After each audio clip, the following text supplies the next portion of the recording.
Que alegria, queridos, estar aqui mais uma vez com vocês. E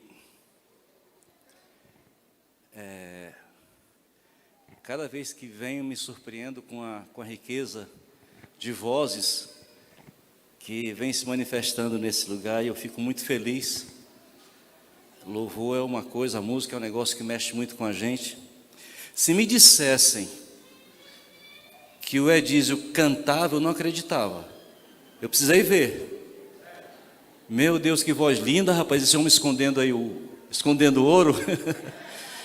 Amém, o coral, meu Jesus, que trabalho lindo vocês estão fazendo, tá? Parabéns aí o regente, né? Grupo de louvor. E eu fico muito feliz, queridos, porque é tempo de festa, é tempo onde o povo de Deus se alegra, tá? Se alegra e sai de casa já nesse intuito de adorar o nome do Senhor, de louvar o seu nome, tá? E os problemas deixa para o Senhor, deixa que o Senhor resolve, amém?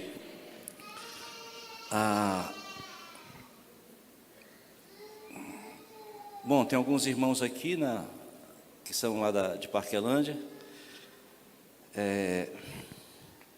Esses irmãos de Parquelândia mandam um grande abraço para a igreja aqui em Montese, viu?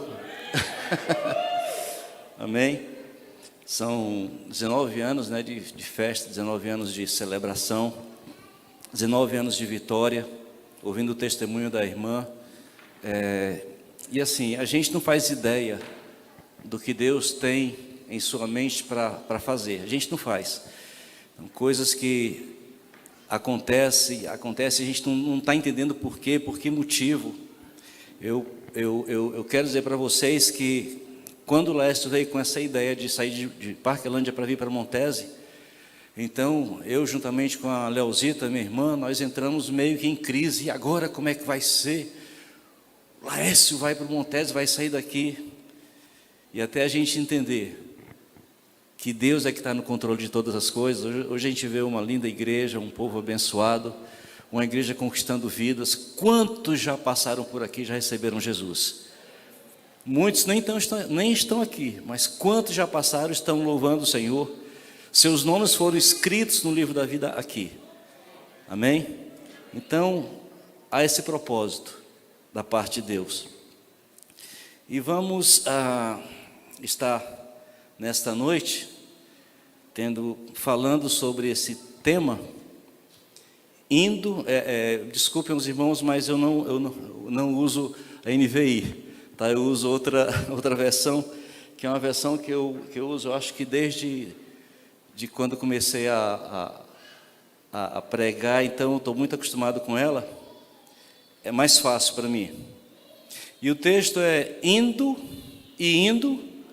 pregai dizendo, é chegado o reino dos céus.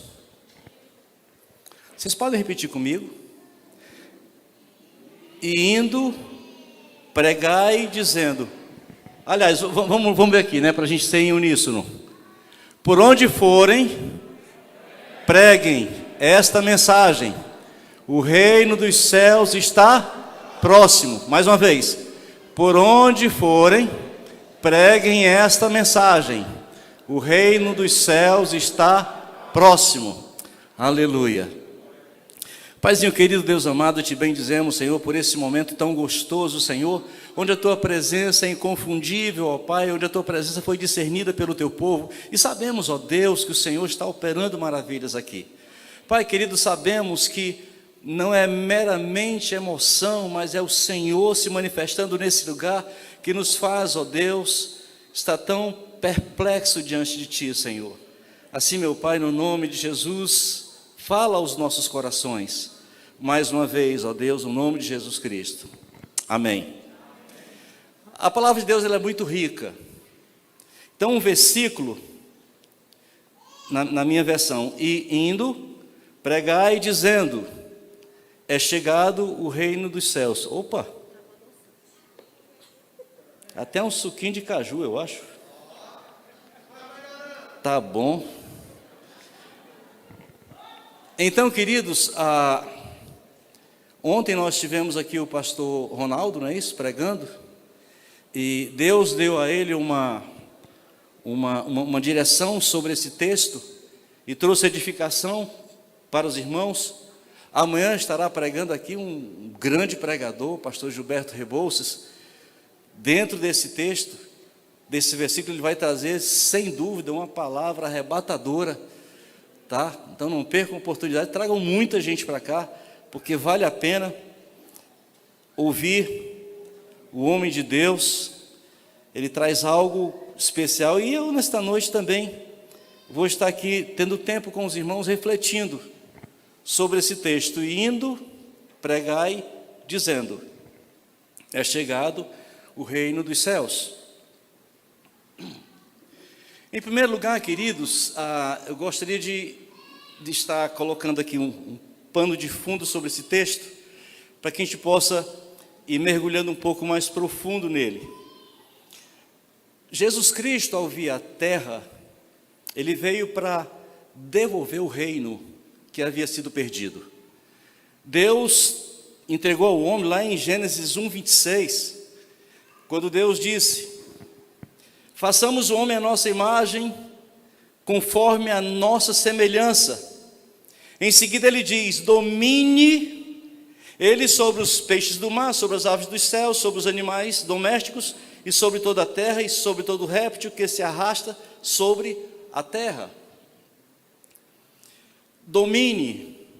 Essa foi a ordem de Deus para o homem, que o homem deveria fazer o quê? Dominar a terra. Então, curioso, queridos, é que a palavra domínio, no grego, é basileia, que significa a mesma coisa que reino. Portanto, Deus deu ao homem essa terra para que o homem reinasse. Alô? Dominasse. Tanto no grego como no hebraico, domínio tem essa ideia de reino. Por isso nós entendemos que o reino de Deus está preparado desde a fundação do mundo. Desde a fundação do mundo. Agora, o que é um reino? O que é um reino? Eu coloquei são tantas definições, eu coloquei uma aqui. Um reino é a influência soberana de um rei, governando e impactando um território e pessoas. Isso é uma definição, tá? É uma definição. Por que conceito? Porque o conceito ele facilita a nossa compreensão. E Deus veio estabelecer um reino, foi isso que Deus veio fazer. É interessante que a Bíblia não fala de república, não fala de democracia, não fala de parlamento ou sistema presidencialista, mas fala de um reino. Portanto, a mensagem bíblica é de um rei, um reino e uma família real. Alô? Um rei, um reino e uma família real. Então, posto esses fundamentos sobre a questão do reino, tá? Para a gente é meio difícil a gente imaginar, porque nessas gerações, não quando foi descoberto o Brasil, mas assim, a gente está muito distante de um país que rege a monarquia. Então a gente não entende ao pé da letra o que é ser o reino. Mas nós somos aquilo que o Senhor disse, que nós somos sacerdócio real, povo de propriedade exclusiva, nação santa. Portanto, queridos, um reino é um território, é um povo. Quando se trata de um território, de um povo, esse povo tem uma linguagem. Alô? Amém? Aí o texto, vamos para o texto. O texto fala o seguinte: e indo, pregai dizendo, é chegado o reino dos céus. Indo, pregai dizendo. Está no gerúndio, ou seja, é um ato de continuidade. É fazendo. Vai caminhando e vai pregando. Vai caminhando e vai pregando. Vai fazendo, vai falando. Alô? Amém? Mas me chama a atenção aqui, queridos, é que normalmente quando nós vamos para essa expressão pregando, essa expressão ela vem o evangelho vem do evangelion, que daqui vem evangelizomai, que significa anunciar boas novas.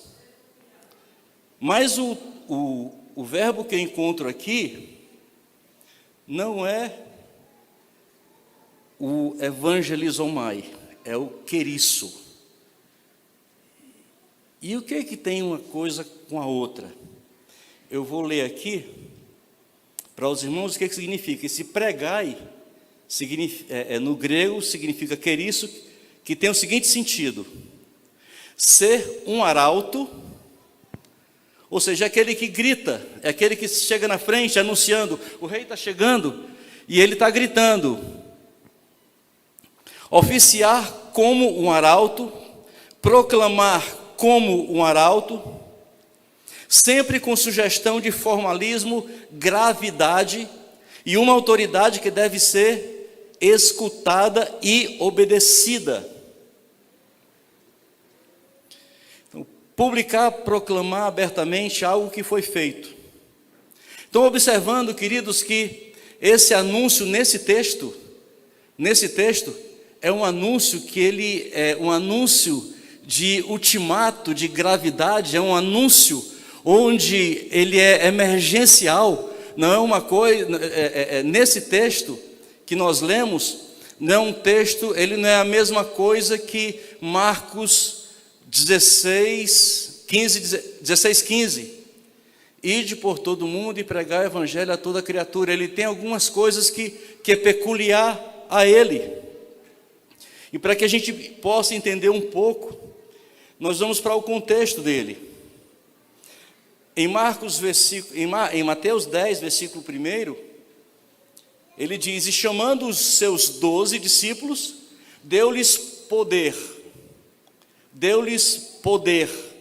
sobre os espíritos imundos para os expulsarem e para curarem toda enfermidade e todo mal. Ou seja, Jesus chama os discípulos e outorga autoridade a eles, chancela autoridade a eles para que eles façam isso aqui. Expulse os espíritos imundos, curem todo tipo de enfermidade. Quando chegamos no versículo 5, no 2, 3 e 4 vem falar o nome dos discípulos, mas quando chega no versículo 5, ele diz: Jesus enviou estes 12 e lhes ordenou dizendo: não ireis pelo caminho dos gentios, nem entrareis em cidade de samaritanos. Aí, queridos, nós chegamos diante de uma dificuldade, de um problema. A gente precisa discernir. Ora, nós sabemos que Jesus, ele não tem acepção de pessoas. Amém? Jesus não tem esse negócio de preconceito com ninguém, não. Lá, Marcos 16:15, a toda criatura, todos. Mas aqui, ele fala o seguinte, ele diz: não ireis pelo caminho dos gentios, nem entrareis em cidade de samaritanos. Por que isso? Queridos, Israel precisava ser restaurado. Jesus estava preparando para a vinda do Espírito Santo, para estabelecer a igreja.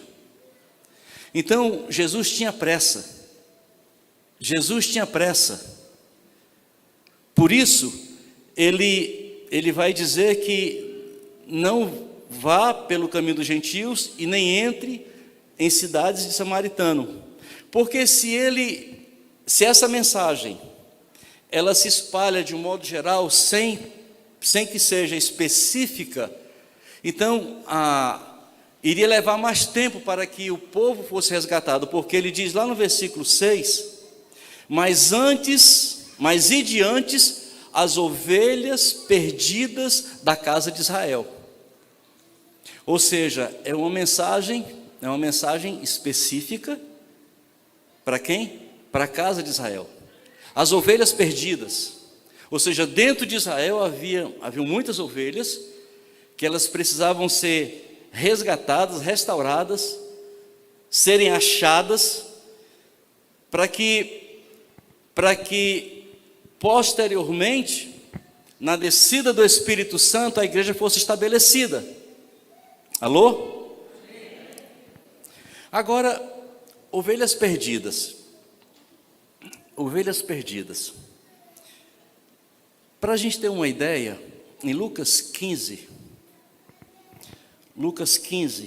deixa eu...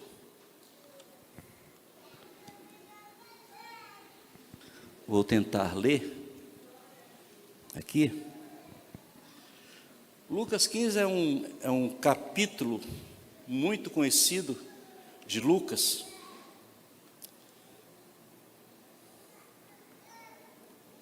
Os irmãos gostam de ler Bíblia? Vou perguntar de novo. Os irmãos gostam de ler Bíblia?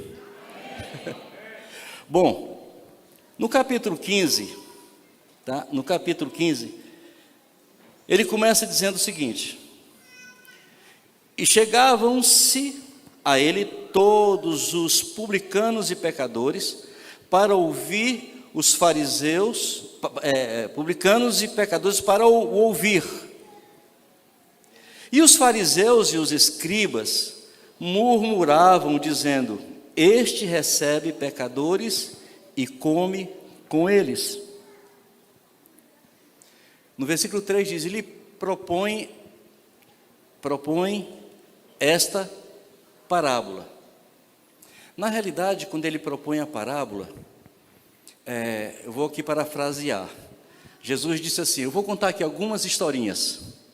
Eu vou contar aqui algumas historinhas para que vocês entendam um pouco mais sobre o que está acontecendo. Ele vai primeiro falar sobre o quê? Sobre as 100 ovelhas, a ovelha perdida. E ele vai dizer: que homem dentre vós, tendo 100 ovelhas, e perdendo uma delas, não deixa no deserto as 99, e não vai após a perdida, até que venha achá-la?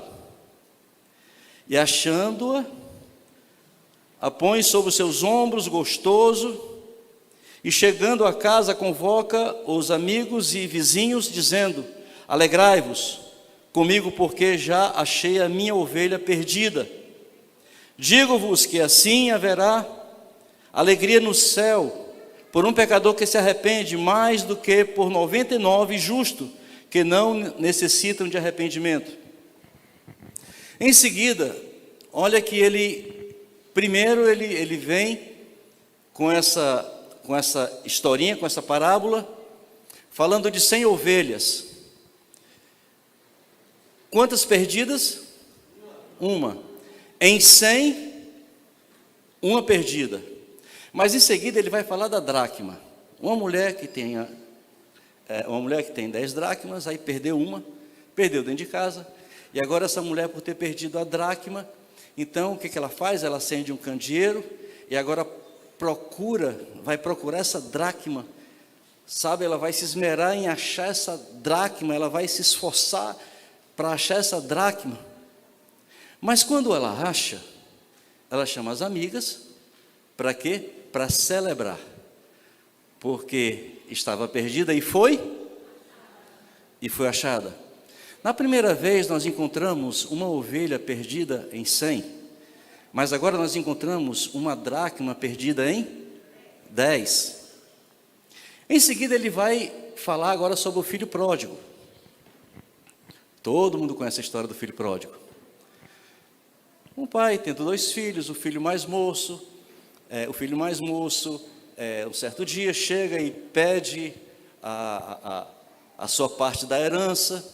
Alguns dias passando, ele recebe aquela parte da herança, sai e gasta dissolutamente, de forma inadequada. Mas vindo uma grande seca naquele lugar, ele já havia desperdiçado tudo que tinha. Então ele agora vai disputar comida, alimento com os porcos. Mas ele pensa, cai em si e pensa: vou voltar e vou dizer ao meu pai, pequei contra o céu, perante ti, já não sou digno de ser chamado teu filho. Ele pensa o seguinte, ele tem tantos empregados, eu vou ser como um deles. E ele volta e chegando lá, ele fala para o pai de longe vê que o filho está vindo. Eu fico até imaginando a cena, vindo cambaleando com suas vestes muito sujas, e o pai olha, mas reconhece o filho chegando. Ele vem chegando, e o pai vai, abraça o filho, beija o filho, pede roupa, a melhor roupa, pede sandálias, manda colocar anel no seu dedo. Ele resgata aquele filho, traz de volta para o seio da família e diz: não pode ser só isso não, vamos fazer uma festa. Vamos fazer uma festa, vamos pegar o melhor novilho cevado. Ele não pegou qualquer um, não.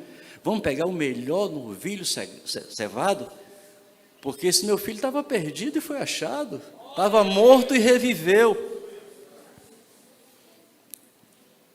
O irmão ouviu as músicas, o som das músicas, o irmão mais velho, ouvindo o som das músicas, e pergunta aos empregados: o que é que está acontecendo aí? É o teu irmão que voltou, e o teu pai está preparando essa festa aí, está aí as músicas, um boi cevado foi morto, novilho cevado, e ele não achou bacana, legal aquele negócio, e ele foi falar com o pai: este teu filho, primeiro ele chega e pergunta, e ele fala o teu irmão, mas depois ele diz: esse teu filho, que saiu e gastou o seu dinheiro, gastou as suas riquezas, agora retorna, e o senhor pega, dá para ele um novilho cevado, o que tem de melhor. Eu estou aqui há tanto tempo, cumpro toda a lei, obedeço em todos os detalhes, nunca faltei com nada, nunca me deste um cabrito. Meu filho, não sabes que tudo que eu tenho é teu? Não sabes que tudo que eu tenho é teu? A minha riqueza é tua riqueza, a minha fazenda é tua fazenda, tudo que eu tenho é sua herança. Aqui, queridos, primeiro nós encontramos uma ovelha perdida em 100. Segundo, nós encontramos uma dracma perdida em 10. Agora aqui nós encontramos o quê? 2 ovelhas perdidas. Só que uma é perdida fora e outra é perdida dentro. A primeira, as 100 ovelhas, ela é perdido fora. E aí precisava que alguém fosse buscar. Sabe, queridos, na igreja algumas pessoas saem e às vezes ficamos chateados mesmo. Uma pessoa que foi tão abençoada, foi tão relevante durante muito tempo, e daqui a pouco ela desaparece. Alguma coisa aconteceu na sua alma, na sua mente, ela pega, desaparece, fica longe. E tem aquelas que precisam serem buscar, alguém precisa ir lá para trazer. E quando chega é uma festa, é uma celebração. A dracma perdida, ela foi perdida, a primeira foi perdida fora, a segunda foi perdida dentro de casa. Sabe, queridos, quantas pessoas estão dentro de casa, e faz tudo o que os outros fazem, cantam, levanta a mão, mas sabe quantas vezes está com o coração tão fechado para receber uma palavra? Quantas vezes está tão fechado, sabe, e sai da igreja e passa a semana toda em crise, e vem para a igreja e já vem em crise, mas nada acontece porque ela está perdida dentro de casa, precisa ser achada. Precisa ser achada. Daí, queridos, nós precisamos acionar aguçar os nossos sentidos espirituais para perceber quando uma pessoa não está bem, chegar a ela, orar por ela, sabe, dar uma palavra. Vocês não sabem, vocês não imaginam o poder de uma palavra, sabe? Então, quantas pessoas estão perdidas dentro de casa? Quantas ovelhas estão perdidas dentro de casa? Dentro de casa. E aparentemente, porque 1 em 10 não vai fazer muita diferença, né? Mas aquela mulher ficou desesperada procurando. Então a mensagem é que nós temos que ser realmente desesperados. Lembra da palavra queriço? É um ato de desespero, é uma palavra de desespero. Não é só a boa notícia, não é só boas novas de salvação, não. É a pressa, o momento onde tem que ser acelerado todo o processo. Mas aí vem os filhos que são 2, o filho pródigo, que um é perdido fora. Quantos filhos pródigos tem? Quantos? Sabe que às vezes sai com raiva da igreja, sai com raiva de um irmão, ele teve alguma chateação, alguma coisa, aconteceu alguma coisa na vida dele, e ele sai com raiva de tudo e de todos. Mas chegando lá na frente, ele é maltratado pela vida, sabe? Ele começa a sofrer, começa a apanhar e começa a ver, puxa vida, eu desfrutei de tantas bênçãos naquele lugar e eu preciso voltar. O texto diz que o filho pródigo, ele caiu em si. Então esses caem em si e voltam para a casa do pai. Eles caem em si. Então, esse aqui é aquele que não precisa ir buscar, ele vem sozinho, vem todo arrebentado, vem todo quebrado, vem só arquejando. Mas quando chega, o pai está de braços abertos para dizer: este é o meu filho que estava perdido e foi achado. Este é o meu filho que estava morto e reviveu. Traz o que tiver de melhor para ele. Traz roupa, traz sandália, traz anéis e vamos fazer uma festa. Vamos fazer uma festa. Só observa que em todos os momentos aqui tem festa. Deus gosta de festa. Alô? Deus gosta de festa. Mas sabe, queridos, aí vem o filho mais velho. O filho mais velho, ele era um filho bom, obediente, fazia tudo que o pai pedia para fazer, ele cumpria todas as suas obrigações, cumpria tudo direitinho. Mas qual era o problema dele? Por que ele estava perdido dentro? Porque ele tinha tudo, mas ele não reconhecia a sua filiação, ele não reconhecia a sua herança, ele não reconhecia os seus direitos de herdeiro. Portanto, ele estava perdido dentro, enquanto o outro estava perdido fora. Aí nós vamos lá para Mateus capítulo 10, versículo 1, primeiro versículo do contexto do versículo 7, quando ele diz,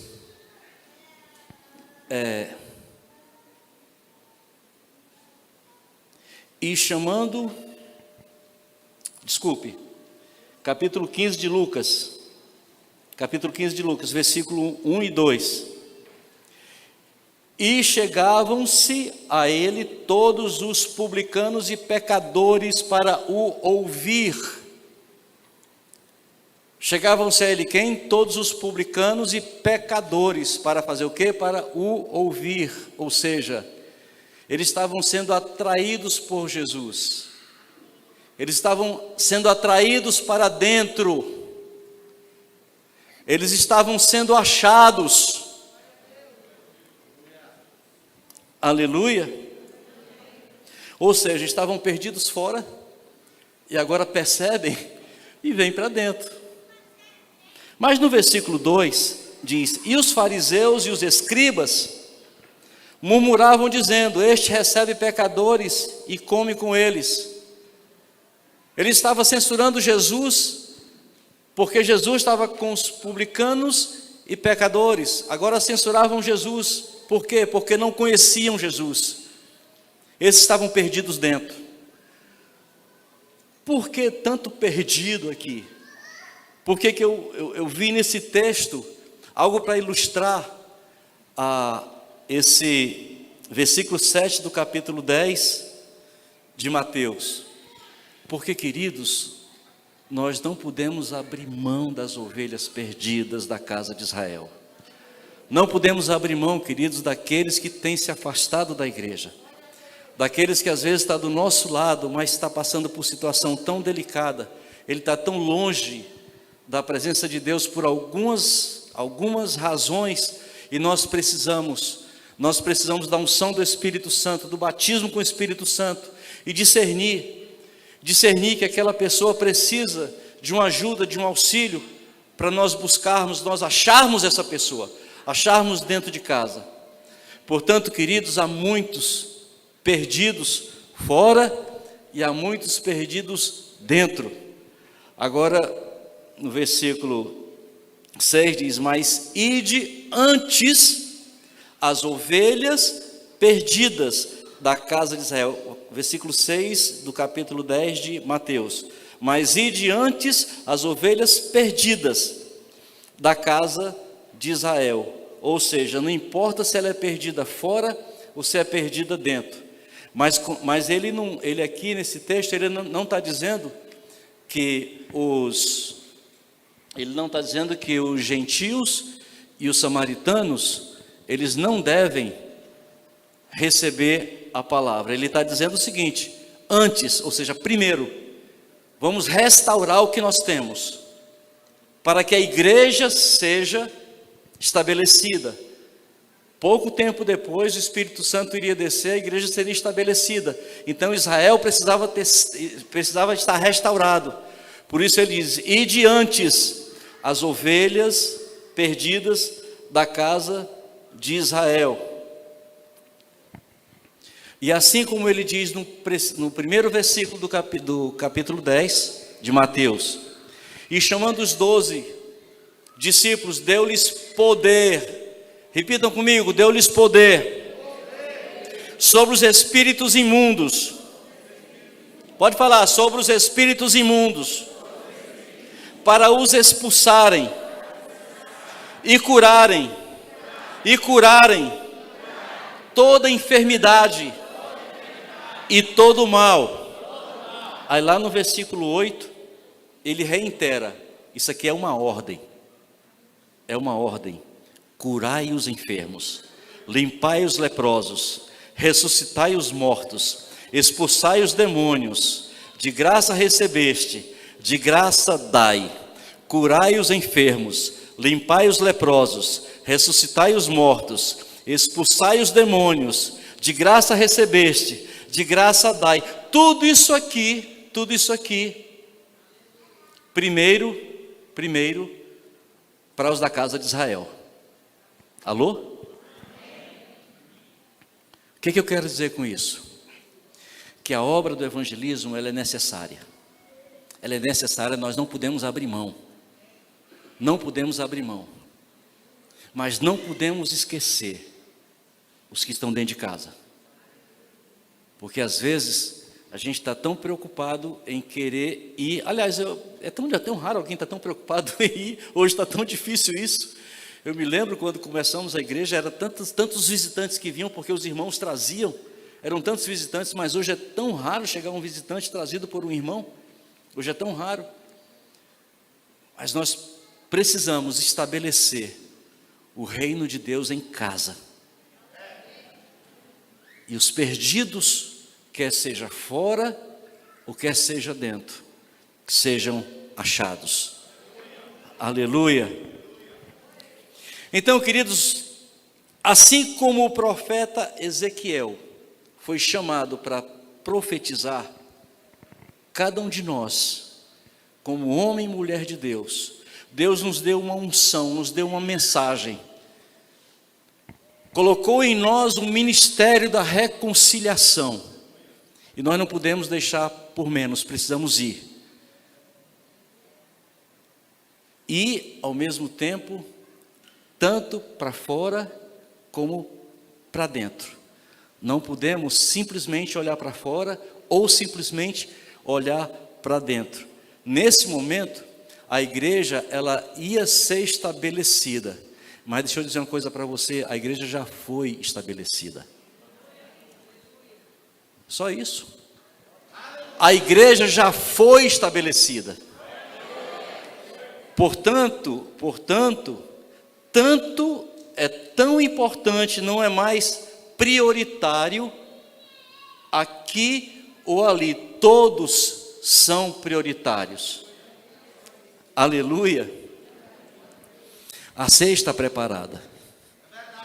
Os convites já foram. Já foi o anúncio de que estava tudo pronto. Então não adianta agora estar dando desculpa. Não está dando desculpa, não adianta. Nós sabemos que a qualquer momento, haverá a manifestação do anticristo. A qualquer momento a igreja será tomada. A qualquer momento, queridos, tudo vai mudar. Tudo. Os sinais estão muito evidenciados. E quando nós olhamos para o mundo, hoje nós vemos o quê? Não estamos vendo não cena de guerra? Vocês estão vendo cena de guerra? Está acontecendo? Violência está acontecendo? Fome, injustiça, corrupção. Mas a pergunta que Ezequiel fez para Deus na visão foi o seguinte, porque a visão dele era mais catastrófica que alguém podia ter. Ele vê um vale de ossos secos. E a pergunta que o profeta faz para Deus é o seguinte, quando Deus pergunta para o profeta, poderão reviver esses ossos? Poderão reviver? A situação é tão catastrófica que o profeta diz, ó Senhor, Tu o sabes. Mas quando ele coloca diante do Senhor, Deus diz, sabe o quê? Fala, profetiza, comunica, não fica quieto, se mexe, faz alguma coisa, sacode o outro, às vezes precisa sacudir. Sabe, queridos, o tempo não dá tempo para brincar. Nós chegamos no momento em que está tudo em cima para acontecer, tá a qualquer momento. Não podemos entrar numa neura e deixar de fazer planos, mas não podemos só fazer planos para nós. Nós não podemos deixar de nos incluir, que a qualquer momento, esse a qualquer momento pode ser hoje ainda, pode ser amanhã, pode ser na próxima semana, pode ser daqui a 50 anos, eu não acredito muito, mas pode ser. A Igreja Batista Ágape Montese vai ter que aguentar o Laércio, se Jesus não vier, pelo menos mais uns 40, 45 anos aqui. Como pastor, não estou dizendo que ele vai morrer depois desse tempo não, estou indo como pastor.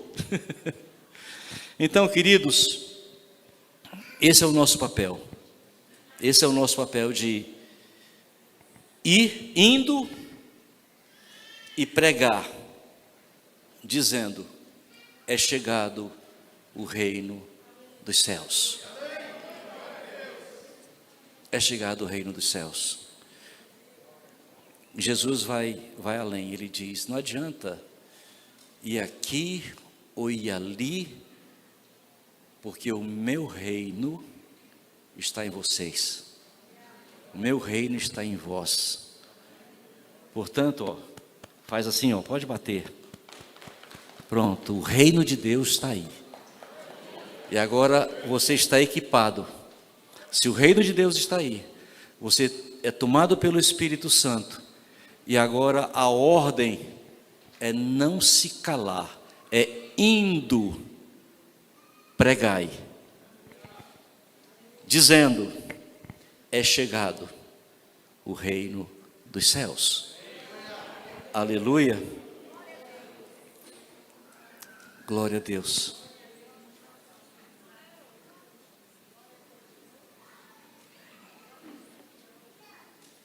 Enquanto Jesus não vem, a gente vai tomando aqui um suquinho de caju, né? Amém? Sem problema.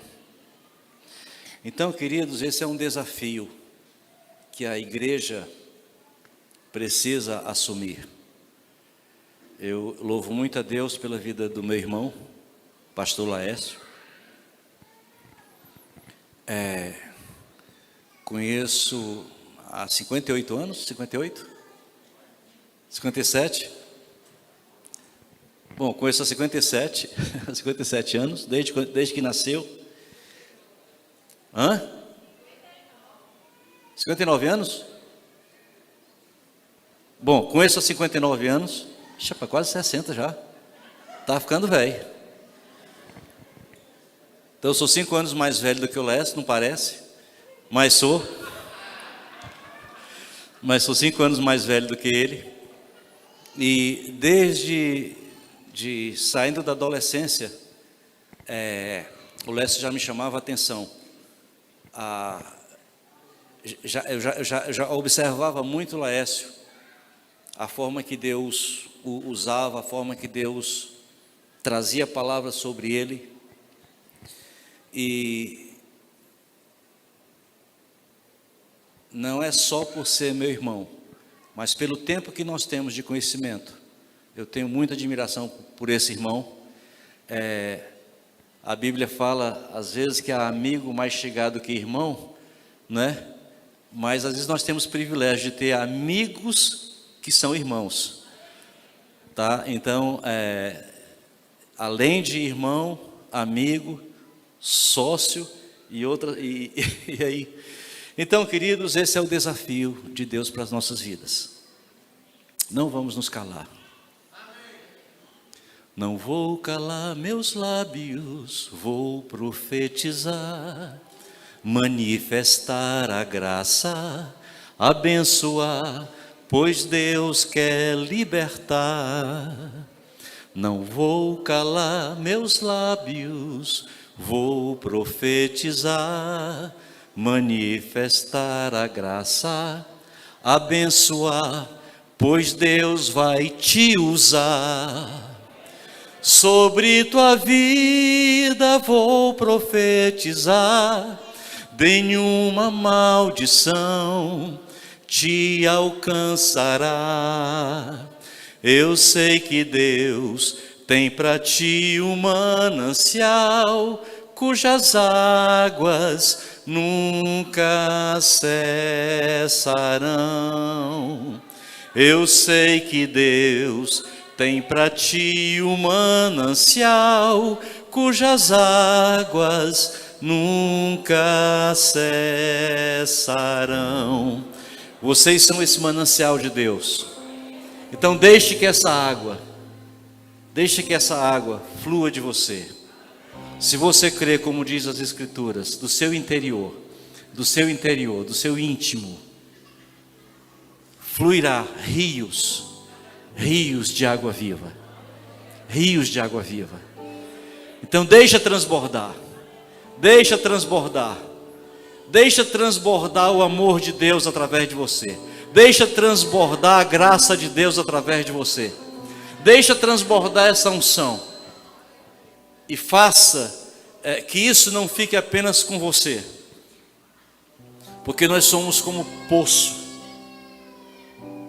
que se a água ficar sem ser tirada, essa água vai envelhecer, vai criar, ela vai até estragar.